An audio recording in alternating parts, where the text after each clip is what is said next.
এই দেশে এরকম হচ্ছে, তার মানেটা কি? কেউ দায়িত্ব নিতে চাচ্ছে না। আর যারা ক্ষমতায় আছেন তারা বসে বসে দেখতেছে, তারা বোধহয় মজা নেয়, আমার যেটা ধারণা আর কি। ওদের মজা নেওয়া ছাড়া কোনো কাজটা আমি দেখি না। আর এর মাঝখান থেকে আন্দোলনের যারা দাবিদার, যারা আন্দোলন করেছে বলে দাবি করে আমরা একাই আন্দোলন করেছি, তারাও দেখি আজকে মারামারি করে। এই ছাত্রদের এক কমিটি করছে, কমিটি নিয়ে 2 দফা মারামারি হয়ে গেছে। বেসরকারি বিশ্ববিদ্যালয় বলে ভাই আমরাই তো মূল কাজ, আমাদের তো কোনো কমিটিতে রাখলো না। তাকাই দেখি যে আসলে তো দায়ী তাদের কেউ নাই কমিটিতে, সব ঢাকা ইউনিভার্সিটি, যে ইউনিভার্সিটিতে একজনও মারা যায় নাই। তো দাবিদার তো তারা সবচেয়ে বড় দাবিদার। আপনি কি বলবেন? সিচুয়েশনটা এইভাবে চলছে। আমি মনে করি এই যে যাদের যাদের কথা বললাম, এদের প্রত্যেকের জন্য আমাদের সেনাপ্রধানের এই বক্তব্য একটা সতর্ক বার্তা। আমি যে কথাটা বারবার বলেছি পলিটিক্যাল পার্টির ক্ষেত্রে, যেমন ধরেন এত বড় এরা সব ইনক্লুসিভ সবকিছু করতে চাচ্ছে, জাতীয় ঐক্যমত্য গড়ে তুলবেন আপনি। এই জাতীয় ঐক্যমতের মধ্যে আওয়ামী লীগ নাই। এখানে শামীম ভাই আছে, ওরা দেখে ওরা দিয়ে ওরা চেহারা দিয়ে তাকাই কিন্তু আমি বলছি না। জাতীয় পার্টি নাই, কেন নাই? যদি শামীম ভাই তার পাটোয়ারি অপরাধী হয় তার শাস্তি দেন, তার ফাঁসি দেন ভাই, আমার কোনো আপত্তি নাই। কিন্তু আপনি জাতীয় পার্টির যে কর্মীটা এরশাদকে ভালোবাসে অথবা লাঙ্গলকে ভালোবেসে ভোট দেয়, অথবা জাতীয় পার্টি ইউনিয়ন কমিটির যে মেম্বার, তাকে আপনি সাজার মধ্যে আনবেন কেন? তার কি দোষ? সে তো খালি ভালোবাসছে, আর তো কিছু কয় না রে ভাই, তার কি দোষ? এখন এই ভালোবাসাকে যে নাকি মন্দ পথে পরিচালিত করেছে যে নেতা, আপনি যদি মনে করেন সে অপরাধী, যদি প্রমাণ করতে পারেন, তার শাস্তি আপনি দেন, আমার কোনো আপত্তি নাই। নতুন দল, ছাত্রদের যে নতুন দল বা তরুণদের যে নতুন দল গঠিত হতে যাচ্ছে, তো সেই দলে আজকে আমরা দেখলাম যে সেই দলের ছাত্র সংগঠনের কমিটি গঠন নিয়ে মারামারি হলো, এবং এই দলটা নাম ঠিক হওয়ার আগেই বা আত্মপ্রকাশের আগেই কিংস পার্টি হিসাবে পরিচিতি পেয়েছে। তো এই অবস্থায় দলের ভবিষ্যৎ কি, আশার মত কি? দেখেন, এই দলের ভবিষ্যৎ নিয়ে আমি খুব একটা আশাবাদী না। আশাবাদী হতে পারলে আমার ভালো লাগতো, কারণ আমিও চাই যে রাজনীতিতে পরিবর্তন আসলে এটা বলবো না, আমি চাই যে জিনিসটা রাজনীতিতে এমন একটা অবস্থা সৃষ্টি হোক যেন আমরা যারা ভোটার, আমাদের ভোটারদের ভোট দেওয়ার সময় যেন আমাদের হাতে বেশি বেশি অপশন থাকে, যেন বেশি বিকল্প থাকে। আমি যেন বেছে নেওয়ার জন্য অনেকগুলো নাম পাই, অনেকগুলো দল পাই। সেই দলটা ওই বিকল্প তো খুবই সংকুচিত এখন, কাজেই আমি ওইরকম একটা বিকল্প চাই। কিন্তু আমার মনে হয় না এই দলটা এরকম ভালো কোনো বিকল্প তৈরি করতে পারবে। এই দলটা এরই মধ্যে, যে দল এখনো হয়নি, এরই মধ্যে এটা খুবই একটা সংকীর্ণ মানসিকতার দলে পরিণত হয়েছে, খুবই সংকীর্ণ মানসিকতা। আমি একটা সিম্পল একটা এক্সাম্পল দিয়ে বলি আপনাকে। আমি জানি না শেষ পর্যন্ত আপনার শুক্রবার দিন দলের কে কে নাম আসবে, আমি বলতে পারবো না। এখন পর্যন্ত যে 6 জন লোকের নাম আমি দেখছি, নাহিদ ইসলাম বলেন, আক্তার হোসেন বলেন, সার্জিস আলম, হাসনাত আব্দুল্লাহ, হ্যাঁ, এবং আরো যার যার কি নাসিরুদ্দিন পাটোয়ারি, হ্যাঁ পাটোয়ারি, এই সবগুলি লোক কিন্তু ঢাকা ইউনিভার্সিটির। জি, এটা কি ঢাকা ইউনিভার্সিটির কোন দল হইল রে ভাই? আন্দোলন কি ঢাকা ইউনিভার্সিটি করছে, যে ইউনিভার্সিটিতে এই পুরো আন্দোলনে একজন লোক মারা যায় নাই? আজকে যে ছাত্র সংগঠন নিয়ে যে মারামারিটা হলো, কেন হলো বলেন তো? হলো এই কারণে যে প্রাইভেট ইউনিভার্সিটির ছেলেরা আমার বলতেছিল, বাচ্চা ছেলেমেয়েরা বলতেছিল যে আমাদেরকে মূল্যায়ন করা হচ্ছে না কেন। এই আন্দোলন তো শেষ হয়ে গেছিল, এই প্রাইভেট ইউনিভার্সিটি আন্দোলনটাকে আবার জায়গায় তুলছে। এদেরকে আপনি একটা জায়গাও দিলেন না। এখানে যে পোস্টগুলি আছে দেখেন আপনি, সভাপতি, সেক্রেটারি, মুখ্য সংগঠক, কি কি মুখপাত্র, সবগুলি ঢাকা ইউনিভার্সিটির। তার মানে এই যেমন আমরা বলি না যে স্বাধীনতা যুদ্ধ হয়েছিল আমাদের, পুরা বিজয়টাকে আওয়ামী লীগ নিজেরা নিজেদের করায়ত্তকে গ্রাস করে ফেলছে, বলি না? এখানেও একই জিনিস, আমরা পুরো জিনিসটাকে ঢাকা ইউনিভার্সিটি মানে নিজেদের করায়ত্ত করে নিচ্ছি। তো এই যদি হয় ঢাকা ইউনিভার্সিটি কেন্দ্রিক একটা দল অথবা একটা ছাত্র সংগঠন সারা দেশে কোনো ভূমিকা রাখতে পারবে না। ঢাকা ইউনিভার্সিটি কেন্দ্রিক আসনগুলি দিয়ে সারা দেশকে আপনি বিচার করতে পারবেন না। এবং আমি নিশ্চিত আপনাকে বলি, কালকে ডাকসু ইলেকশন হোক, এরা সব ফেল করবে। কালকে ডাকসু ইলেকশন হোক, আমি বললাম তো, আমি গ্যারান্টি দিয়ে বললাম, চ্যালেঞ্জ দিয়ে বললাম, এরা সব ফেল করবে। ছাত্রদের মধ্যে ভাই এখন যে অবস্থা, পাস করবে বিএনপি ছাত্র দল, বুঝাই যাচ্ছে। এখন আপনি বলবেন যে ছাত্র দলের সভাপতি এরকম, সেক্রেটারি এরকম, ভাই অনেকেই অনেক রকম, অনেকেই অনেক রকম, কিন্তু ভোট তো পায়। ওই যে আপনার রংপুরে একজন ছিল জাতীয় পার্টির করিমউদ্দিন ভরসা, লুঙ্গি পরে পরে ঘুরতো, ইলেকশনে খারাপ পাস করতো, তাকে তো লোকে ভোট দেয়, ভোট তো দিত না ভাই। যতদিন ফেয়ার ইলেকশন হয়েছে করিমউদ্দিন ভরসাকে হারানোর লোক ছিল না। তো এরকম কাজে আপনি চেহারা দেখে বলতে পারবেন না কে কত ইংরেজি বলতে পারে, কে কত চোস্ট ভাবে কথা বলতে পারে, বিদেশি ব্র্যান্ডের পোশাক পরে অথবা কত দামি গাড়ি চড়ে, এগুলি কোনো বিষয় না। বিষয় হলো কে কতটা, যারা ভোটার, যারা মানুষ, যারা তাদের সঙ্গে কে কতটা সম্পৃক্ত, মানুষ কোন লোকটাকে তার নিজের লোক মনে করে, দ্যাট ইজ দ্য পয়েন্ট। এই পয়েন্টে যদি আপনি হিসাব করেন, এই সমন্বয়কদেরকে যারা সমন্বয়ক হিসেবে এখন পরিচিতি পায়, সমন্বয়ক বললে পরে ডিসি অফিসে ডিসি পর্যন্ত তার কথা শুনতে আগ্রহী হয়ে ওঠে, নাহলে ভয় পায়, যারা আছে এদেরকে কি জনগণ নিজের লোক মনে করে? এরা গত 6 মাসে এটাই অর্জন করছে, গত 6 মাসে তারা এটুকুই অর্জন করছে যে তারা জনগণ থেকে দূরে সরে গেছে। তারা তো কোনো প্রশ্নের জবাব দেয় না, কোনো প্রশ্নের জবাব দেয়? প্রশ্ন তো উঠেছিল আপনার রূপায়ণ টাওয়ারে এত টাকা ভাড়া দেন করতে, জবাব দিতে পারছে পর্যন্ত? না, পারছে? পারেনি তো, ঠিক আছে ভাই। আজকেও দেখলাম যে ইফতেখারুজ্জামান টিআইবি চেয়ারম্যান যেটা আছেন, ইফতেখারুজ্জামান বলেছেন, উনি কিন্তু এই একই অভিযোগ করেছেন, যে সমন্বয়কদের বিরুদ্ধে অভিযোগ করেছেন। তো যাদের বিরুদ্ধে এত অভিযোগ আছে, যাদের বিরুদ্ধে এত অভিযোগ আছে, তারা একটা পলিটিক্যাল পার্টি করবে আর দেশের মানুষ লাইন দিয়ে এসে তাদের হুমড়ি খেয়ে তাদেরকে ভোট দিবে, দিয়ে বানাবে। ওই যে আপনার কি বলে আপনার প্রধান উপদেষ্টা প্রেস সেক্রেটারি বলেছেন যে নাহিদ ইসলাম নাকি আগামীতে প্রধানমন্ত্রী হবেন। এই লোক ভাই সরকারি চাকরি করে, আমি এই জিনিসটাও বুঝি না। এতদিন ধরে সাংবাদিকতা করছে, কি সাংবাদিকতা করছে? তার মধ্যে কি এই সেন্সটুকু গ্রো করে নাই যে যেই মুহূর্তে ওই ভদ্রলোক রিজাইন করে আসলো, সেই মুহূর্তে সে আর সরকারের কেউ না, সে একজন পাবলিক, এবং একজন পাবলিক একটা প্রেস কনফারেন্স করতেছে, তার দুই পাশে, এক পাশে প্রেস সেক্রেটারি আর এক পাশে ডেপুটি প্রেস সেক্রেটারি। ওই প্রেস সেক্রেটারি কিন্তু আমি আপনি বেতন দেই, সেটা সরকারের কর্মচারী, সেটা আমার আপনার চাকর, তাকে কি ওই কাজে চাকরি দেওয়া হয়েছে?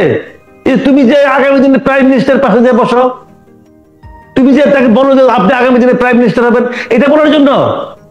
তাকে আবার কয়েকদিন আগে দেখলাম যে সিনিয়র সচিব বানানো হয়েছে, সচিব থেকে সিনিয়র সচিবে হওয়ার যোগ্যতা কি এইটা? এই মূর্খতা, এই দেশে এগুলি চলছে। যার যাকে ইচ্ছা হচ্ছে অমুকে ডাইকাই না তুমি সিনিয়র সচিব, আর এর উপর আর পোস্টায় থাকলে বলতো তুমি সুপার সিনিয়র সচিব, বলা যাবে কিছু, দুই একটা পোস্ট ক্রিয়েট করতে পারে, বানাইতেছে। মানে ভাবখানা এরকম যে আমার বাপের জিনিস আমি খালি বিলাই দিচ্ছি, এটা হয় না। এবং এই সমস্ত কিছুর দায় কিন্তু আলটিমেটলি, এই সমস্ত ব্যর্থতার দায় কিন্তু আলটিমেটলি যে এই ডক্টর ইউনূসের কাঁধে যে পড়বে। আমি একটা কথা বলি আপনাকে, এর বলি আমি এত বেশি আমি তো বলার সময় আসলে কন্ট্রোল করতে পারি না। একটা কথা বলি, সেই জিনিসটা হলো কি যে শেখ হাসিনার ক্ষমতায় আসার পর 2009 সালে ক্ষমতা দায়িত্ব নেওয়ার পর পরের দিন থেকে সে একটা মিশন নিয়ে বসছিল, সে ডক্টর ইউনূসকে ডিফেন্ড করবে, তাকে বেইজ্জতি করবে, এবং সেটা সে পতনের আগের দিন পর্যন্ত, পতনের পরেও সে চালাই যাচ্ছে। শেখ হাসিনা এত বছরে ডক্টর ইউনূসের যতটুকু বেইজ্জতি করতে পেরেছে, আমার মনে হয় তার যে 10 গুণ বেইজ্জতি ডক্টর ইউনূস নিজেই নিজেকে এই 6 মাসে করে ফেলেছে। এবং ডক্টর ইউনূস যখন যাবে ক্ষমতার থেকে, মানে ওনার যে সম্মান আসলে করতে হয়েছে সে মানুষ, এইটাই অনেকে ভুলে যাবে। খালি ওনার এই সমস্ত কর্মকাণ্ডের জন্য উনি কিছু করছেন না কিন্তু, বাট উনি যা করা উচিত সেটা করছেন না। এই কারণে উনি নিজে কারোকে থাবা দিয়ে 10 টাকা নিচ্ছেন তা কিন্তু আমি বলতেছি না, কিন্তু ওনার সামনে একজন থাবা দিয়ে 1 কোটি টাকা নিচ্ছে, উনি দেখেও কোনো অ্যাকশনে যাচ্ছেন না। এই অপরাধে ওনার বেইজ্জতিটা হবে, আমি বললাম একটা কথা। মাসুদ কামাল, আপনার কাছে জানতে চাচ্ছি যে সরকারের পক্ষ থেকে নির্বাচনের একটা রোড ম্যাপ আনুষ্ঠানিকভাবে না বললেও বলা হচ্ছে যে ডিসেম্বরে নির্বাচন হতে পারে, আবার বলেছে মার্চের মধ্যে অবশ্যই হবে। তো সেক্ষেত্রে ডিসেম্বরেও যদি হয় তো সেক্ষেত্রে 10 মাস বাকি। সরকার এবং দেশ যেভাবে চলছে, ওনারা কি এই 10 মাস সামাল দিতে কতটা সক্ষমতা অর্জন করতে পারবে বলে আপনি মনে করছেন? যেভাবে চলছে এটা সম্ভব কিনা? এটা আপনি আসলে খুব একটা ভালো প্রশ্ন করেছেন, যে এটা আসলে একটা আশঙ্কার ব্যাপার, যে খালি নির্বাচন যতদিন না হবে ততদিন তো এই সরকারটা থাকবে, তাই না? আর এই সরকার যদি থাকে তাহলে এই সরকার কি পারবে দেশের চলমান যে ক্রাইসিস গুলো, সাধারণ মানুষের যে প্রত্যাশাগুলো, সে প্রত্যাশাগুলো মেটাতে? এবং গত 6 মাসে তারা কিন্তু মানুষকে মোটামুটি টায়ার্ড বানিয়ে ফেলেছে। আরো আরো মনে করেন 10 মাস আমার মনে হয় মানুষ পারবে না। তবে আবার আরেকটা কথা আমি বলি, অনুষ্ঠান তো সম্ভবত শেষ পর্যায়ে আমি একটু বলি, সেটা হলো কি যে নির্বাচন যখন হবে আমি কিন্তু আবার অন্য একটা সম্ভাবনা দেখি। সম্ভাবনা এই ধরনের যে নির্বাচনটা যদি ডিসেম্বরে হয় অথবা মার্চে হয়, যখনই হোক নির্বাচন যেটা হবে সেটা কি ডক্টর ইউনূস সরকারের তত্ত্বাবধানে হবে? এটা নিয়ে আমার কিন্তু প্রশ্ন আছে। আমি মনে করি যে বাংলাদেশের মানুষ একটা অবাধ নিরপেক্ষ মানে একদম পক্ষপাতহীন একটা নির্বাচন চায়। অর্থটা হলো যে যারা নির্বাচন পরিচালনা করবেন তারা কোনো একটা দলের প্রতি প্রত্যক্ষ অথবা পরোক্ষভাবে কোনো ধরনের পক্ষপাতমূলক আচরণ করবেন না। এটা যদি মানুষের প্রত্যাশা হয়, ডক্টর ইউনূস কি এখন বর্তমানে সেই প্রত্যাশার মধ্যে আছেন? আমার কাছে মনে হয় না। কারণ নতুন যে ছাত্রদের যে সংগঠনটা হচ্ছে, এই সংগঠনটা তো ডক্টর ইউনূসের উৎসাহে হচ্ছে। উনি তো বলেছেন যে তোমরা একটা সংগঠন করো। এখন উনার কথা অনুযায়ী, উনার পরামর্শ অনুযায়ী, উনার দিক নির্দেশনা অনুযায়ী যে সংগঠন হচ্ছে, সেই সংগঠন যদি নির্বাচনে অংশ নেয় তাহলে এই নির্বাচনে কি ওনার পক্ষপাত থাকবে না? ওই দলের প্রতি থাকবে। এবং সেটা প্রশাসনের সকল পর্যায়ের মানুষ কি বুঝবে না? তারাও বুঝবে। তো তারা জানবে যে এই দলটাই আসলে সরকারি দল। তাহলে তখন কি ডক্টর ইউনূসের সেই নির্বাচনটা পরিচালনা করার মতো নৈতিক অবস্থান থাকবে? আমি মনে করি থাকবে না। আমি মনে করি ডক্টর ইউনূসের উচিত হবে নিজেরই সরে যাওয়া, যে আমি আর এই নির্বাচন পরিচালনার জন্য যোগ্য নই। উনি বরং যেটা করতে পারেন, ছাত্রদের এই দলের অ্যাডভাইজার হতে পারেন। ওনাকে তো সভাপতি পদ দিবে না, হবে বানাবে না। ওনার অনেক দিনের খায়েশ ছিল যে একটা রাজনৈতিক দল করবেন, পারেন নাই। ওনার এই শেষ বয়সে এসে আমি মনে করি সেই খায়েশটা পূরণের একটা সম্ভাবনা তৈরি হয়েছে। উনি ওখানে যান, যে কালকে যদি উনি মানিক মেয়ে জানান খুব খুশি হব, ওইটাই হবে প্রকৃত চেহারা ওনার। উনি ওখানে যাবেন, বলবেন যে এটি আমার দল এবং আমিও আজকে নাহিদের সঙ্গে সঙ্গে প্রধান উপদেষ্টা পদ ছেড়ে দিলাম, দিয়ে এই দল নিয়ে উনি জনগণের কাছে আসেন, এসে বলেন যে আপনি দেখছেন, জনগণকে বলবেন প্রিয় জনগণ 6 মাস আমি কেমন চালিয়েছি আপনারা দেখেছেন নিশ্চয়ই। সেই 6 মাসের উৎসাহে উদ্বেলিত হয়ে আপনারা আবার আমাকে 5 বছরের জন্য ক্ষমতায় বসান। এটা ওনার করা উচিত, এখনই করা উচিত। উনি নির্বাচন পরিচালনার যোগ্য ব্যক্তি নন এই মুহূর্তে। তাহলে ডক্টর ইউনূস যদি পদত্যাগ করেন বা উনি দায়িত্ব ছেড়ে দেন, কে চালাবে এই সেই কে? আরেকজন আসবে, আরেকজন মানে পলিটিক্যাল পার্টিগুলো সংসদের ভিত্তিতে একজনকে নিরপেক্ষ লোককে নিয়ে আসবে, যিনি নির্বাচন পরিচালনা করতে পারবেন। ডক্টর ইউনূস তো নির্বাচন পরিচালনা করার নৈতিক অবস্থান নাই, আর উনি তো নিজেই এটাকে নষ্ট করছেন। উনি তো একটা দলের প্রতি মানে আপনার সংশ্লিষ্ট হয়ে গেছেন, একটা দলের প্রতি ইনক্লাইন্ড হয়ে গেছেন না। সে করতে পারবেন যে এই দল আমার দল না, অথবা এই দলকে আমি পছন্দ করি না। দেখেন না, একটা লোক পদত্যাগ, আপনি একটা কথা আপনি তথ্যগতভাবে খেয়াল করেন, ওনার একজন উপদেষ্টা, দেশ চালানোর জন্য উনি মনে করছেন এই লোকগুলি সবচেয়ে যোগ্য, এই যোগ্য লোকগুলি দিয়ে উনি একটা উপদেষ্টা মন্ডলী করেছেন। সেই একজন উপদেষ্টা তাকে ছেড়ে চলে যাচ্ছে পলিটিক্স করার জন্য। উনি এমন ভাবে আলিঙ্গন করছেন যে পোলায় বোধহয় স্টাইপেন্ড পেয়ে স্কলারশিপ দিয়ে আমেরিকায় যাচ্ছে। ভাই আলিঙ্গনের ভঙ্গিরে এটা হয় কেন? উনি কি আওয়ামী লীগের একজন লোককে আলিঙ্গন করবে, বিএনপি একজন লোককে আলিঙ্গন করবে? তো উনি তো বুঝেই গেছে যে এটা আমার দল। তো উনার দল যখন ইলেকশন করবে, উনি নির্বাচন পরিচালনা করার যোগ্যতা কিভাবে রাখবেন? আপনি আমার বুঝান দেন ভাই, এটা উনি বুঝাক, উনি বুঝাক, উনি জাতিকে বুঝাক যে কি কারণে উনি এখনো নিরপেক্ষ আছেন, কোন কারণে উনি নিরপেক্ষ থাকতে পারেন, বুঝান না। আমি তো ভাই বুঝি না, দেখেন সামনে বুঝে কিনা।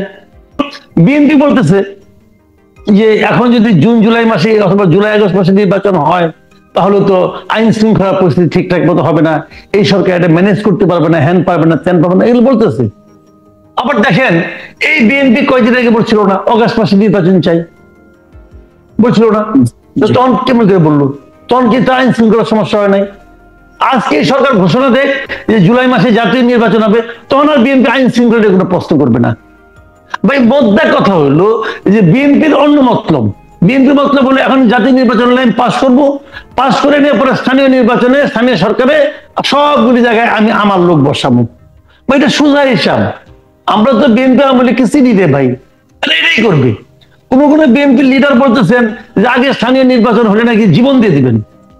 জীবন দেন, আমার কোনো আপত্তি নাই, আপনি যদি জীবন এত সস্তায় দিয়ে দেন কোনো প্রবলেম নাই। কিন্তু আমার প্রশ্নটা হলো আগে স্থানীয় নির্বাচন হতে হবে, হলে দেশের ভালো হবে, এই বিষয়ে কোনো যুক্তি আমি এ পর্যন্ত বিএনপি কোনো নেতার মুখে শুনি নাই।